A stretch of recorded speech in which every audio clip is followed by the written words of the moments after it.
आणि नाशिक पोलीस आता सलीम कुत्ताचा जबाब घेणार आहेत। नाशिक पोलिसांचं पथक लवकरच येरवडा जेलमध्ये जाणार आहे। 1993 मधील बॉम्बस्फोटातील आरोपी सलीम कुत्ता हा सध्या येरवडा जेलमध्ये आहे।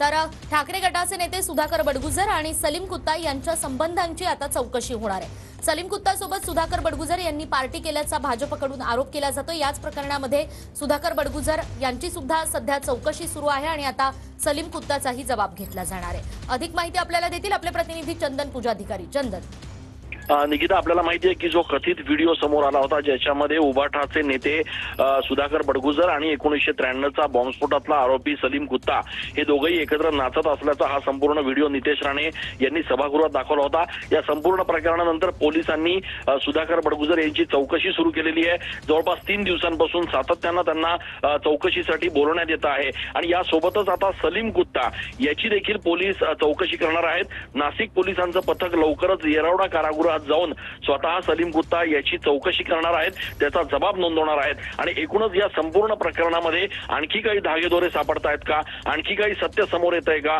हे देखील नाशिक पोलीस बघणार आहेत। नेमकी ही पार्टी कुठे झाली होती, कोण आयोजक होतं, सलीम कुत्तानं यापूर्वी देखील अशा पद्धतीनं सुधाकर बडगुजर यांच्या व्यतिरिक्त आणखी कुठल्या बटाने त्याची पार्टी केलेली आहे का, याचा देखील जबाब जो आहे आणि तपास जो आहे तो नाशिक पोलीस थेट येरवडा कारागृहात जाऊन सलीम कुत्ता याचा जबाब नोंदवून आता करणार आहेत। त्यामुळे नाशिक पोलिसांचं पथक लवकरच आता येरवडा कारागृहात जाऊन हा संपूर्ण प्रक्रिया जो आहे ही पार पडणार आहे आणि त्याच्यामुळे या संपूर्ण चौकशीकडे देखील आता लक्ष लागलेलं आहे। निकिता, अगदीच चंदन, धन्यवाद या सगळ्या सविस्तर माहितीसाठी।